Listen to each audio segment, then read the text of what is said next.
"You're not on the list," my brother said, about his own wedding, in the house I bought him. That sentence cost him $770,000. It cost my father a daughter. And it cost me the last shred of hope that my family would ever see me as one of them. But what they didn't know, what nobody at that 200-guest reception knew, was that the roof over their heads still had my name on it, and I had just signed it away to someone else. Before I go on, please take a moment to like and subscribe, but only if you genuinely connect with this story. Drop your location and local time in the comments. I'd love to know where you're watching from. My name is Sierra. I'm 31. And this is the story of how I lost a family and found myself. Now let me take you back 17 years, to the day my mother died, and everything changed. My mother died on a Tuesday in October. I was 14. She had been sick for 2 years. Ovarian cancer. And by the end, she weighed less than I did. But she never stopped being the strongest person in the room. My mother was the only one who treated us the same. Dalton got a new bike. I got a new bike. He got help with homework. I got help with homework. She didn't believe in favorites. She believed in fairness. The funeral was small.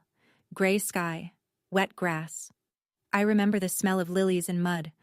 My father stood at the casket with his arm around Dalton. My brother was 16, already taller than Dad.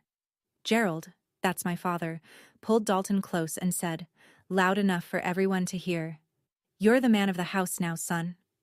I stood 3 feet away. Nobody said anything to me, except one person. Patricia Callahan. Patty. My mother's best friend since college. She found me standing alone by the back pew after everyone filed out. She crouched down, took my hands, and looked me straight in the eyes. "I promised your mother I'd always have your back," she said. "Remember that."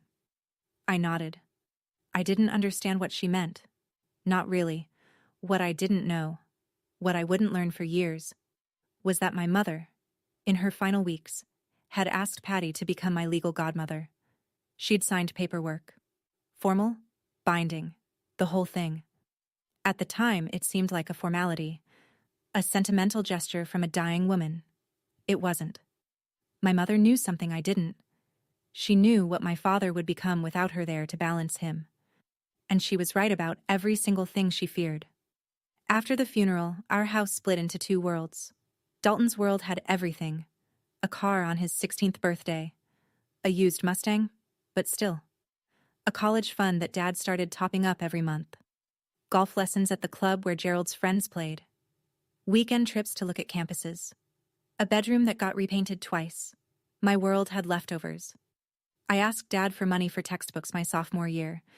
He didn't even look up from the TV. "Ask your brother," he said. I already gave him the budget. The budget. Like there was one pool of money and Dalton got to it first. I started working at a coffee shop the week I turned 16. 4:30 a.m. shifts before school. I bought my own notebooks, my own calculator, my own winter coat when the zipper on my old one broke and nobody noticed. One night, I needed to borrow Dalton's car. I had a scholarship interview the next morning, the only shot I had at affording college. The bus didn't run early enough. I knocked on his door. "Can I borrow the car tomorrow? Just for 2 hours." He didn't look up from his phone. "I need it. Take the bus." "The bus doesn't run at 6 a.m., Dalton." "Not my problem." I walked 2.5 miles in the dark to make that interview. I got the scholarship. Here's the thing that burned the most. I found out later, years later, when Patty helped me pull old bank records, that my mother had set up a college fund for me too, equal to Dalton's. After she died, Gerald quietly transferred every dollar into Dalton's account. Every single dollar. He didn't even wait a full year. I graduated high school on a Saturday in June, summa cum laude, National Honor Society, a full-ride scholarship to state. Gerald took Dalton to a basketball game that afternoon. I walked across the stage alone, almost alone. When I scanned the bleachers, rows and rows of families holding flowers and balloons, I found one face, Patty, 3rd row, left side. She was clapping so hard her whole body shook. She had a single sunflower in her lap. That night, I packed 2 suitcases. Gerald was in the living room watching SportsCenter.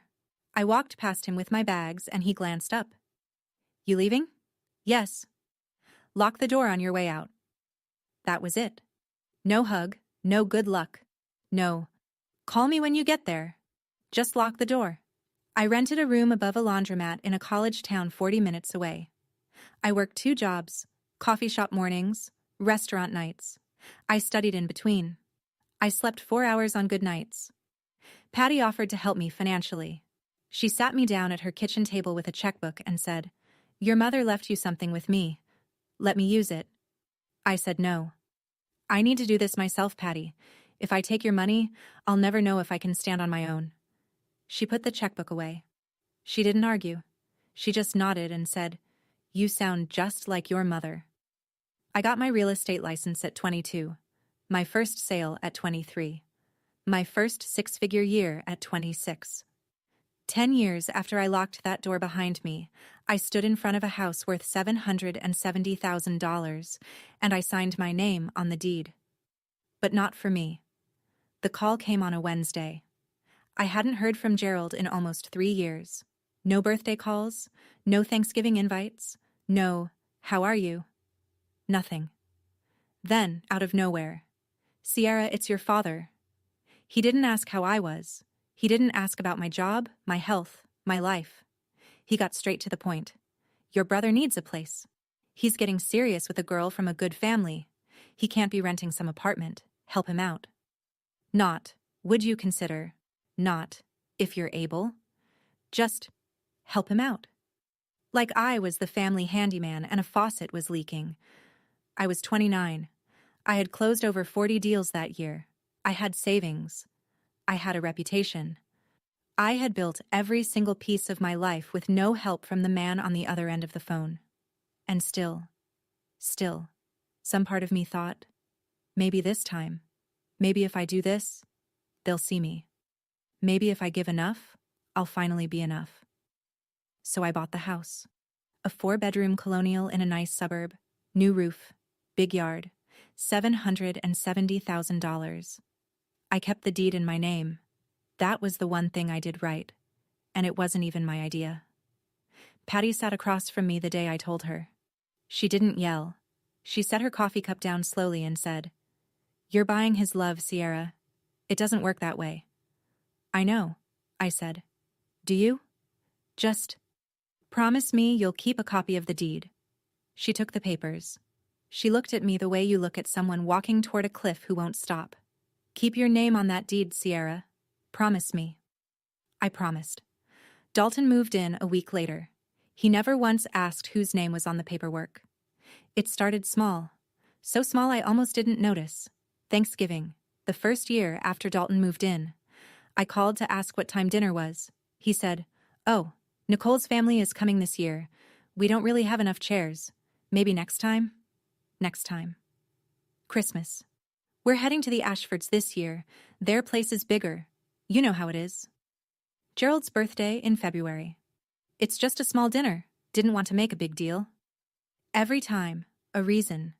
Every reason, just believable enough that I could swallow it if I didn't chew. I chewed.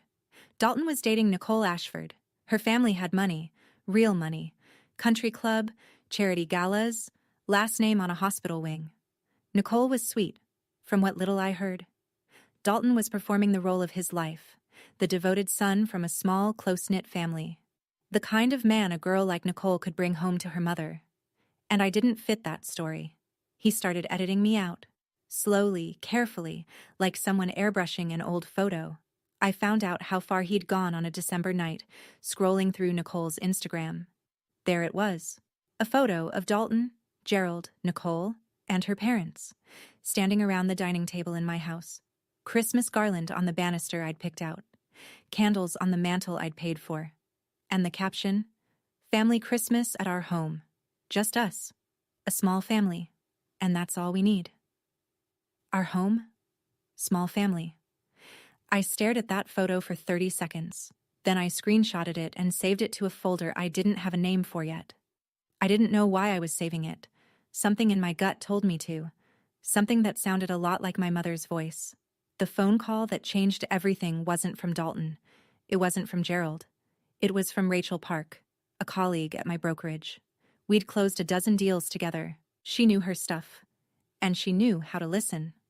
"Sierra, this is awkward," she said one afternoon. "But does your brother live in that colonial on Maple?" "Yes." "Why?"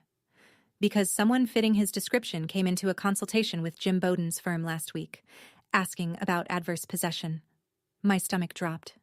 Adverse possession. It's a legal concept. If someone lives in a property long enough, openly and continuously, without the actual owner objecting, they can eventually file a claim to ownership. It takes years. It varies by state. But Dalton was asking. He was looking for a way to take my house from me, legally. I called Patty that night. She confirmed what I already feared. "If he files the right paperwork and you don't challenge it, in a few years he could have a case," she said. "It's a stretch. But the fact that he's asking, that tells you everything." It did. I wasn't just losing a house.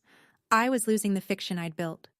That somewhere underneath the silence and the excuses, my family still wanted me. That the house was a bridge, not a transaction. That blood meant something. But I didn't act. Not yet. There was one more test. The wedding. Dalton and Nicole had gotten engaged in January. The wedding was set for June. 200 guests. I told myself, if he invites me, there's still hope. If he includes me in the biggest day of his life, then maybe, I was wrong about all of it. The invitations went out in March. 200 of them. Not one had my name on it. I found out from Karen Webb, my oldest friend. We'd known each other since middle school. She was one of the few people who knew both sides of my family's story, and she never let me pretend it was fine when it wasn't.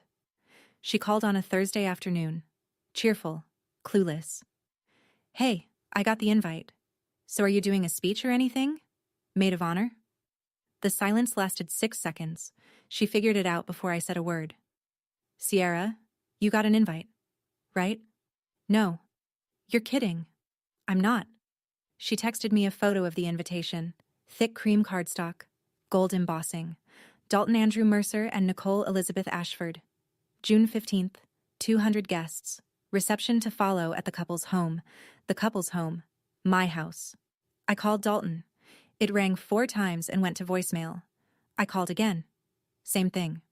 I texted, "Dalton, I saw the invite. Am I coming?" 3 hours. 3 hours of staring at my phone like it owed me something. Then the reply. "Sierra, we talked about this. The guest list is tight. Nicole's family takes priority. Don't make this about you. We talked about this. We never talked about this. We never talked about anything because he stopped answering my calls 2 years ago." I typed back the only thing that mattered. "The wedding is at my house, Dalton." The read receipt popped up immediately. Then, "It's been my house for 2 years. Everyone knows that." I read that sentence 3 times. Each time, a different part of me broke. The first read broke the sister. The second broke the peacemaker. The third broke the last person in me who still believed giving was enough. I set the phone down, and I started thinking clearly for the first time in years. I called Gerald the next morning. He picked up on the second ring, which told me he'd been expecting it. "Dad, did you know I'm not invited?" "Your brother's wedding. His rules." "It's my house, Dad. You gave it to him. That's done." "I didn't give it. I let him live there." "Same thing." "It's not the same thing." A pause. I could hear the TV in the background. He hadn't even muted it. "Sierra, don't start. You always do this." "Do what, Dad?" "Make everything a drama. Just let your brother be happy for once." For once. As if Dalton had ever been denied a single thing in his life. As if happiness was a pie and there was only one slice and it had Dalton's name on it. "What about me?" I said. The silence stretched long enough for me to hear the play-by-play of whatever game he was watching. Then, quietly, almost gently, which made it worse. "You'll be fine. You always are." He hung up. I sat on my kitchen floor for a long time after that, not crying, just sitting, holding the phone in my lap like a dead thing. "You'll be fine. You always are." He said it like it was a compliment. Like my ability to survive everything they threw at me was a feature, not a scar. Like the fact that I always landed on my feet meant it was okay to keep pushing me off the ledge. That sentence, 6 words, was the cruelest thing my father ever said to me. Not because it was angry, because it was calm, because he believed it, because in his mind it was permission. Permission to never show up for me again. And he never did. I did something I'm not proud of. I wrote Dalton a long message, not angry, not begging, just honest. I told him everything. Every holiday I missed, every call he didn't return, every time I made an excuse for him because the truth was too heavy. I told him about the college fund Dad took from me. I told him I bought that house because I thought it would bring us closer. I asked him one question. Do you actually want me out of your life, or have you just been too comfortable to notice I'm still here? He read it. The little checkmark turned blue. He didn't reply. 2 days later, my phone buzzed. A number I didn't recognize. Hi, Sierra, this is Nicole. My chest tightened. Dalton told me you've been pressuring him about the wedding. I understand you feel left out, but this is our day. Please respect our wishes. Then, a second message. We appreciate the house, but don't use it as leverage. I read that twice. Don't use it as leverage. Dalton hadn't just excluded me, he'd built a story. In his version, I was the difficult sister. The one who couldn't let go. The one who dangled money to control people. He'd flipped it. Turned me from the person who gave everything into the person who used everything, and Nicole believed him. Why wouldn't she? She'd never met me. She didn't even know I existed until I became a problem. I put my phone on the counter. I stared at the ceiling. I didn't cry. For the first time in my life, I didn't cry. Something shifted behind my ribs. Not anger, not sadness. Something colder, quieter. Something that felt like the lock clicking shut on a door I'd been holding open for 17 years. I opened my laptop. I looked up Russell Tate's phone number. Patty didn't say, I told you so. I called her at 9 that night. I told her everything. The invitation, the texts, Gerald's 6 words, Nicole's message. I told her what Dalton had been telling people. I told her about the adverse possession inquiry. I said the thing I'd been afraid to say out loud. I think I've been a fool, Patty. She was quiet for a moment. Then, you weren't a fool. You were a daughter who loved her family. That's not weakness, Sierra. That's who your mother raised. I pressed my fist against my mouth to keep steady. The deed, she said. It's still in your name? Yes. Good. That's the only thing that matters right now. The next morning, I sat across from Russell Tate in his downtown office. He was Patty's former colleague, mid-50s, reading glasses on a chain, the kind of lawyer who speaks like he's billing by the syllable but means everyone.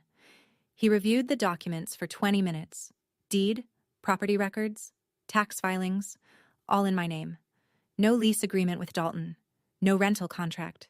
No written permission of any kind. Russell looked up. Who's been paying the property taxes? I have, every year. Mortgage? Paid in full at closing. It's mine, free and clear. He took off his glasses. Ms. Mercer, your brother has no legal claim to this property. No lease, no contract, no equitable interest. Legally, he's a guest in your house, nothing more. A guest. Dalton had been living in a $700,000 home, throwing Christmas parties and planning his wedding there, telling everyone it was his. And legally, he was a guest. I asked Russell one question. If I sell it, can he stop me? No. That word sat in the room like a stone dropped into still water. Karen called me 2 days later with something that knocked the wind out of me. I need to tell you something, she said. I was at the engagement party last month, the one at the Ashfords Club. I hadn't been invited to that either, obviously. Dalton gave a toast. He thanked Gerald, called him my only family. And when Nicole's uncle asked if he had siblings, Karen paused. He said, just me, only child. I closed my eyes. Sierra, are you there? I'm here. That night, I did something I hadn't done before. I went through everything.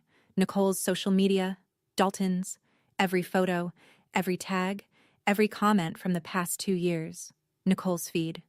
Vacations with Dalton, dinners with Gerald, holidays at the house. Not a single photo of me, Not one mention. Dalton's feed. He'd gone back and deleted, or cropped, every old family photo that included me. Birthday parties, Thanksgivings, even our mother's memorial service. In every image, I was simply gone, like I'd been cut out with scissors. Then I found the post that made my hands shake. Nicole, 6 months ago. A photo of Gerald at the dining table laughing, wine glass raised. The caption, "So grateful for Dalton's dad Gerald, the sweetest father-in-law. Just us, a small family, and that's all we need." But the post that shattered me was older. Dalton, responding to a comment under a photo of the house. Someone had written, "Beautiful place. How'd you swing it?" And Dalton replied, "Dad helped us out. Family takes care of family." Dad helped us out. He credited Gerald for my house, and Gerald let him. I screenshotted everything, saved it all, closed my laptop. He didn't just cut me out. He rewrote the story. And in his version, I never existed. I sat in my apartment for a long time that night. The lights were off. Just the glow of the street lamp through the window, and a framed photo of my mother on the shelf by the door.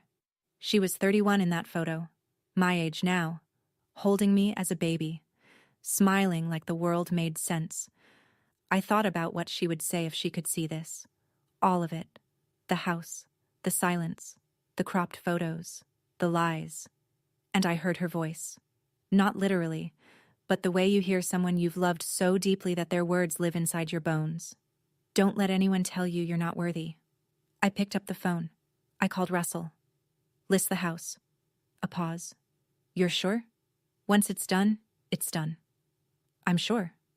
It took 3 weeks. Russell found a buyer, a young family relocating from out of state. They loved the house. They offered full asking price, no contingencies. Clean deal. Closing date, June 14th. 1 day before the wedding. I signed the papers in Russell's office on a Tuesday afternoon. The house changed hands at 4:17 p.m. It was no longer mine, which meant it was no longer Dalton's to stand in. Russell prepared the notice to vacate. 30 days. Standard. Completely legal. I chose the delivery date, June 15th, the morning of the wedding. Patty sat with me that evening. She didn't say much. She just poured 2 glasses of wine and waited. "How do you want to do this?" she asked. "Quietly," I said. "I just want him to know the truth." I sat there for a long time after she left. I wasn't happy. I wasn't sad. I was hollow, like I'd cut away a part of my body that had been dead for years but I'd been too afraid to let go of. If you've ever had to choose between loyalty and self-respect, you know exactly what that feels like. Would you have done the same thing? I'd love to hear your answer in the comments. June 15th. A Saturday. 82 degrees. Clear sky. I drove to the neighborhood at 6:30 in the evening. Not to the house, to the end of the block, where I could see the driveway from a distance. I parked under an oak tree and turned off the engine. The house looked beautiful. I'll give them that. White lights strung along the fence, lanterns lining the walkway, cars packed the street. BMWs, a couple of Mercedes, a black Escalade I figured belonged to Margaret Ashford. Through the open windows I could hear jazz, laughter, glasses clinking. 200 people, celebrating in a house they thought belonged to the groom. My phone rang. Karen. "I'm inside," she whispered. "Sierra, it's gorgeous. The flowers, the food? There's a string quartet on the patio." "How is he?" "Glowing. He's in a gray suit. Nicole looks stunning. They just did the first dance." A pause. "Sierra, I'm so sorry you're not here." "It's okay," I said, which was a lie, but some lies are just kindness you give yourself. Then Karen said the thing that sealed it. He just gave his speech, thanked Gerald for, I'm quoting, "giving me everything, including this beautiful home." Gerald stood up and took a bow. People clapped. I gripped the steering wheel. And Sierra, he said he wishes his mom could be here. He said, "She's the only one missing tonight." The only one missing. I was 200 yards away, sitting in a parked car on a public street, listening to my brother erase me in real time from a stage built inside a house I paid for. And according to him, the only empty chair at that wedding belonged to a woman who died 17 years ago. I wasn't missing. I was removed. And now it was time to remove myself from the equation entirely. I called Russell at 8:41 p.m. Send it. You're certain? Yes. Russell sent two things simultaneously. First, the formal notice to vacate, delivered to the property address via courier service with signature confirmation. 30 days, standard, legal. Second, one email. To Dalton, Gerald, and Nicole. All three. One message. I had written it the night before, revised it 4 times. Every version got shorter. The final draft was 6 lines. The property at 114 Maplecrest Drive has been sold. The transaction closed on June 14th. You have 30 days to vacate. Enclosed are 1. A copy of the deed in my name. 2. The signed sale agreement. And 3. The formal notice to vacate. I wish you both a happy marriage. Sierra. No exclamation marks. No accusations. No emotion. Just facts, documents, and a deadline. I attached 3 PDFs. The deed. My name. Clear as daylight. The sale contract. Buyer. Price. Closing date. Done. And the 30-day notice. Typed on Russell's firm letterhead. Every box checked. Every line lawful. I pressed send at 8:47 p.m. The jazz was still playing. I could hear it faintly through the open windows 200 yards away. Someone laughed. A big, generous champagne laugh. The kind of laugh people do at weddings when they believe everything is perfect. I turned my key in the ignition. I drove home. I didn't check my phone. I didn't call Karen. I didn't call Patty. I didn't look in the rearview mirror. I walked into my apartment. I washed my face. I brushed my teeth. And I got into bed and slept. Deeply, completely, without dreaming, for the first time in months. Whatever was happening inside that house now, it was no longer my house, and it was no longer my problem. Karen called at 9 the next morning. I made coffee first, then I answered. Sierra, oh my God. Tell me, she told me. Around 9 p.m., 12 minutes after I sent the email, Dalton pulled his phone from his jacket during a toast from Nicole's uncle. He glanced at the screen. Then he went white. Not red. Not flushed. White. Like the blood left his face all at once. He excused himself. Found Gerald near the bar. Karen was close enough to hear Gerald say, "What do you mean, sold?" Then Dalton hissed something she couldn't catch, and Gerald's jaw tightened like a wire pulled taut. They moved to the hallway. The argument was quiet. Controlled. The way men argue when they're surrounded by people they need to impress. But the body language screamed. Gerald jabbing his finger toward the floor. Dalton pressing his palm against the wall like he needed it to stay upright. Nicole noticed. Of course she did. It was her wedding. She walked over in her white dress and touched Dalton's arm. What's wrong? It's nothing. You look like you're going to be sick. She saw the phone in his hand. She took it. She read the email. The hallway got very quiet. Who is Sierra Mercer? Nicole said. Dalton's mouth opened. Nothing came out for 3 full seconds. Then, nobody. Nicole looked at the attachment. The deed. My name. The address they were standing in. The deed says Sierra Mercer. You told me this was your father's house. Dalton reached for the phone. Nicole pulled it back. Margaret Ashford appeared at the end of the hallway. Silk dress, pearl earrings. A face that could read a room from 40 feet. What's going on? She said. Nicole turned the screen toward her mother. Margaret read. She looked at Dalton. She looked at Gerald. Then she picked up her clutch and walked toward the front door. Margaret didn't leave. She stopped at the front door, turned around, and walked back. That was worse. She stood in front of Dalton, in the foyer, where the string quartet had been playing 10 minutes earlier and a dozen guests were now pretending not to watch. My daughter asked you a simple question, Margaret said. Who is Sierra Mercer? Dalton ran a hand through his hair. He tried a smile. It didn't land. It's complicated. She's a distant relative. Karen stepped forward. She told me later she hadn't planned to. But she'd had 2 glasses of champagne and 17 years of watching me get erased, and something in her just broke. She's his sister, Karen said. His younger sister. And she's the one who bought this house. The room went silent. Not movie silent. Real silent.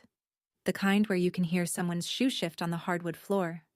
Margaret looked at Gerald. You have a daughter? Gerald straightened his shoulders. Old habit. This is family business. It became my family's business the moment my daughter married into your lies. That word, lies, landed like a slap. Gerald flinched, physically flinched. I'd never seen him flinch at anything in my life, and I wasn't even there. But Karen described it so precisely I could see it. Nicole stood between her mother and her husband, with a look Karen described as someone watching their house burn in real time. She turned to Dalton. You told me you were an only child. Nicole, let me explain. You told me your father bought this house. It's not what it... What else did you lie about? That question hung in the air. Not just about the house, not just about me, about everything. The entire foundation of their marriage, one day old, was cracking in front of 200 people. Dalton's face went through 3 stages. Karen counted them. First, denial. He pointed at Karen like she'd set off a fire alarm. Karen doesn't know what she's talking about. She's Sierra's friend. She's biased. Karen didn't flinch. I went to high school with both of you, Dalton. I was at your mother's funeral. I watched you eat dinner at Sierra's table for 16 years. Second, deflection. Dalton turned to the room, to the guests, to anyone who would listen, and spread his hands. Sierra's always been like this. She's jealous. She's trying to ruin my wedding because she can't stand to see me happy. Margaret's voice cut through. She didn't come to your wedding, Dalton. You didn't let her. Third, collapse. Dalton looked at Gerald, the way a child looks at a parent when the teacher catches them cheating. Help me. Fix this. Gerald didn't move. His mouth was a thin line. His hands were in his pockets. For the first time in my life, in Karen's retelling, Gerald Mercer had absolutely nothing to say. No lecture, no redirect. No, this is family business. Just silence from a man who'd spent 63 years always having the last word. Nicole stood up from the chair someone had brought her. She smoothed the front of her dress. She didn't yell. She didn't cry. She said, very quietly, I need air. She walked outside. 2 of her bridesmaids followed, then her aunt, then her cousin, then Margaret, who paused at the door and looked back at Gerald with an expression Karen described as the end of something. The DJ had stopped the music 20 minutes ago. Nobody asked him to restart it. Dalton stood alone in the foyer. Guests filed past him in small murmuring groups, collecting coats and purses. Nobody said goodbye. The last car left at 11:14 p.m. Gerald called me at 7 the next morning. Sunday. I was sitting at my kitchen table with coffee and the newspaper. I let it ring twice. Then I picked up. What did you do? His voice was low, shaking, not with grief, with rage. I sold my house, Dad. You ruined your brother's wedding. No, I sold my property. That's my legal right. You need to fix this. Call the buyer. Undo it. It's done, Dad. It's not my house anymore. You did this to hurt him. I set my coffee down. No, I did this because he erased me. You both did. Silence. I could hear his breathing. Heavy. Uneven. The breathing of a man not used to being on the losing side of a conversation. Then he pulled out the one weapon he had left. Your mother would be ashamed of you. There it was. The trump card. The invocation of a dead woman who couldn't speak for herself, used by the man who broke every promise he ever made to her. My voice didn't shake. I want that on record. It didn't shake, and it didn't rise. Mom would be ashamed of what you did to her daughter. Nothing. 5 seconds. 10. Don't call me again, Sierra. I wasn't planning to, Dad. He hung up. I sat there. The coffee got cold. The newspaper stayed unread. The apartment was quiet in the way that only empty rooms are quiet, the kind of quiet that has weight. That was the last conversation I had with my father. Not the last time he tried to reach me. That came later, through other people, in softer tones. But the last time I picked up the phone for Gerald Mercer. Some doors close with a slam. This one closed with a click. And I was the one who turned the lock. Dalton called Monday afternoon. I almost didn't answer, but I realized I needed to hear what he'd say. Not for hope. Not anymore. For closure. You can't do this. His voice was raw, hoarse, the voice of a man who'd spent the night arguing or crying or both. This is my home, Sierra. It was never your home, Dalton. It was mine. I let you live there. I'll sue you. Go ahead. The deed is in my name. Always was. Silence. Then the shift came. I'd been waiting for it. The moment he switched from rage to charm. From weapon to tool. Sierra, come on. His tone dropped. Softer, almost warm. We're family. I know things haven't been perfect, but we can work this out. I'll talk to Nicole. We'll have you over for dinner. We can... You told your wife I don't exist. The sentence sat between us like a wall. I can explain. You don't need to. I understand perfectly. Sierra, please. Nicole's furious. Her mom won't return my calls. If you could just... Just what? Fix it for you? Like I've always done? He didn't answer. You have 30 days. That's the law. I suggest you use them. Where are we supposed to go? That's not my problem anymore, Dalton. Another pause. Then quietly, and this was the part that almost got to me. I'm sorry. 2 words.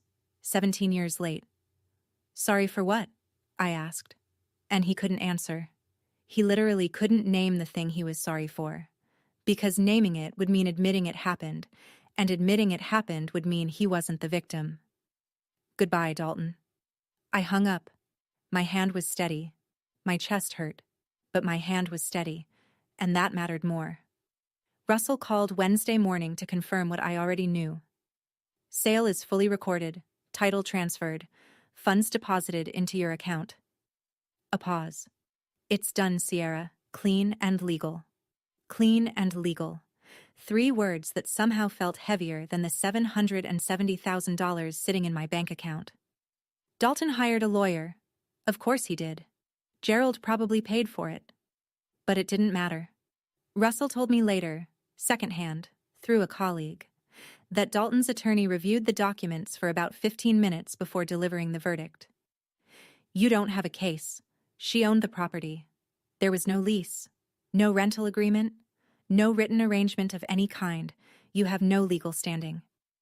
Dalton had lived in my house for 2 years, decorated it, hosted holidays in it, planned his wedding in it, told 200 people it was his, and legally, he had nothing. Not a single piece of paper with his name on it. Because he never thought to ask. Because it never occurred to him that the sister he'd erased might one day need proof that she existed. He had 30 days to move out. Him and Nicole. Newlyweds. Packing boxes. Nicole didn't file for divorce. I was glad about that. Not for Dalton's sake, but because I didn't want to be the grenade that destroyed a marriage. What I wanted was the truth on the table. What happened after that was between them. But Nicole had conditions. Karen heard it through the grapevine. Couples therapy, full financial transparency, and a conversation with me.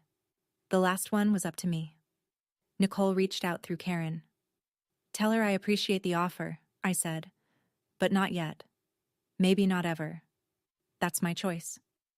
It was the first time in my life I'd made a decision about my family without wondering if they'd approve.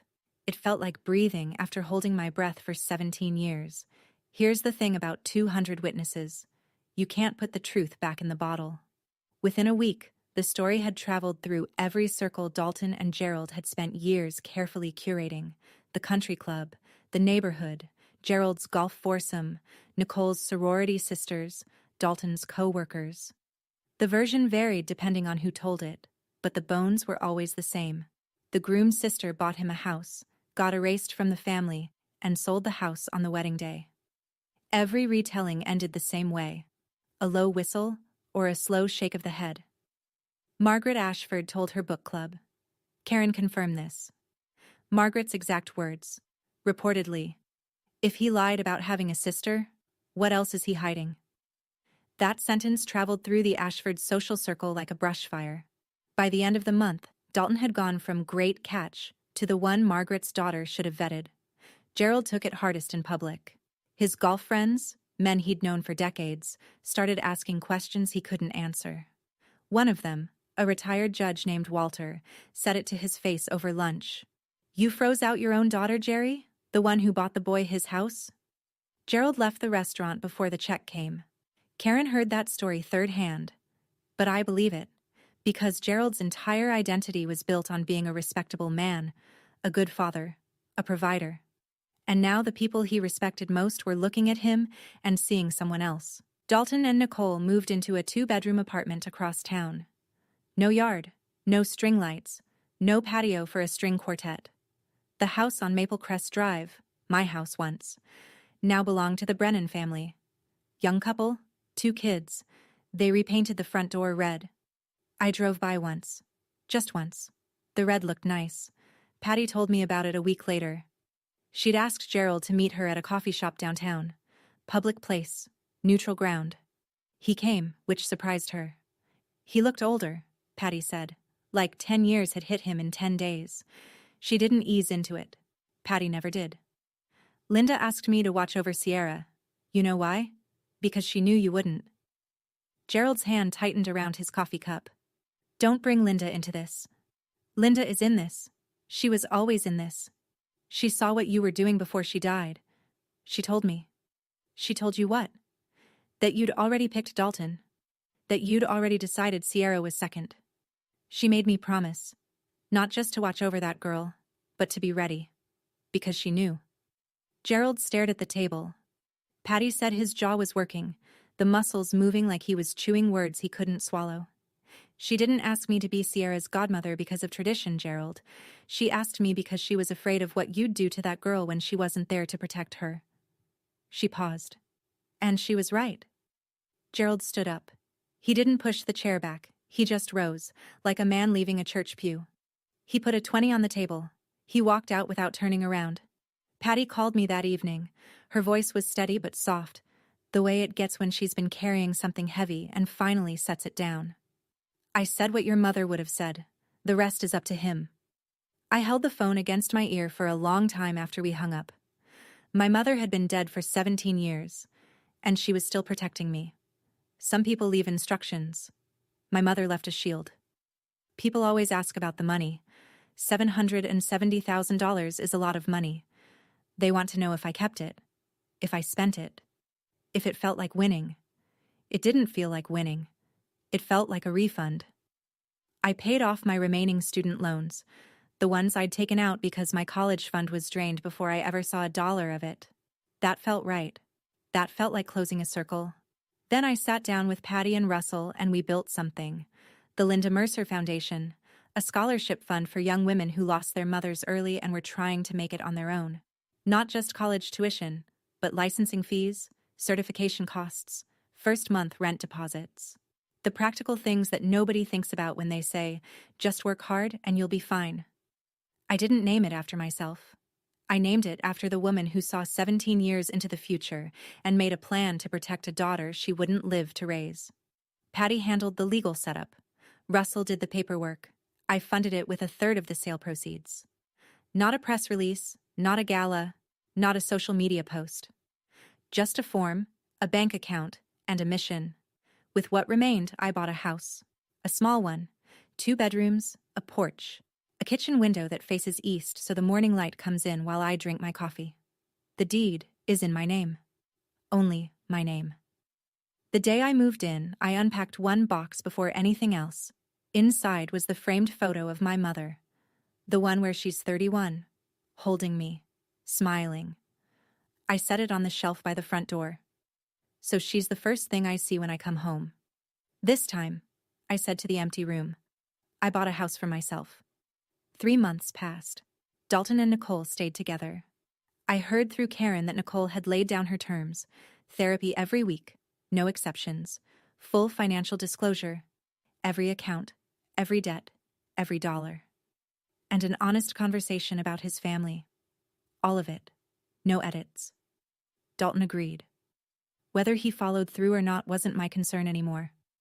He sent me a letter, handwritten, which surprised me. 2 pages. The handwriting was messy.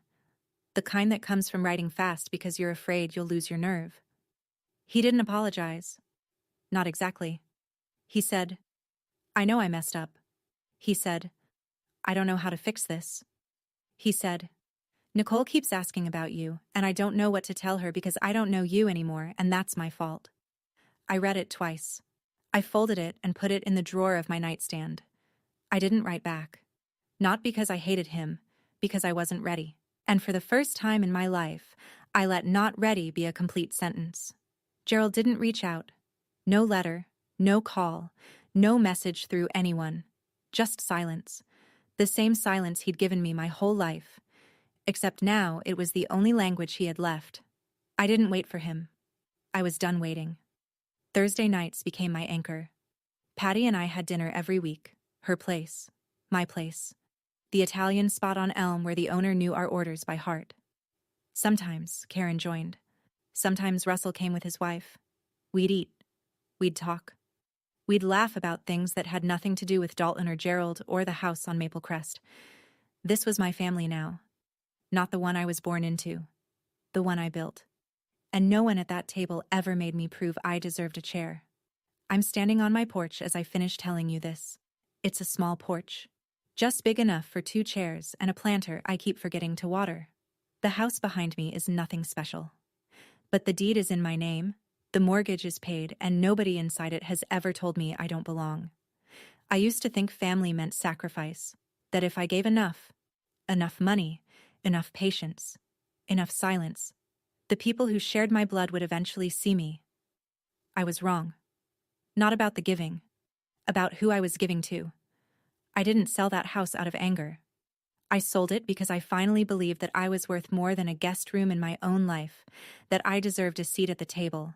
Not because I bought the table, but because I'm a person who matters. If you're in a family where you're always the one giving and never the one receiving, where your love is treated like a subscription they can cancel whenever it's inconvenient, you don't need their permission to stop. You don't need them to agree that you've been hurt before you're allowed to heal. A boundary isn't a wall, it's a door, and you decide who walks through it. I don't know what happens next with Dalton. Maybe one day I'll be ready to sit across from him and listen. Maybe I won't. That's allowed. I don't know about Gerald. I've stopped trying to predict a man who never learned how to see me. Maybe Patty's words planted something. Maybe they didn't. That's his work to do, not mine. What I know is this. I'm 31. I have a home that's mine. I have people who chose me. I have my mother's name on a foundation that helps girls who remind me of who I was at 18. Alone. Broke. But not broken. If you've ever had to choose between keeping a family and keeping yourself, I want to hear your story. Tell me in the comments. I'll be reading. Thank you for staying with me through this whole story. If it touched something in you, hit that like button and subscribe. Not because I asked, but because maybe someone you know needs to hear this too. Share it with them. And if you're ready for another story about standing your ground and finding where you truly belong, there's a link in the description waiting for you. I'll meet you there. Take care of yourselves. And remember, you were never too much. They were just offering too little. I'll see you in the next one.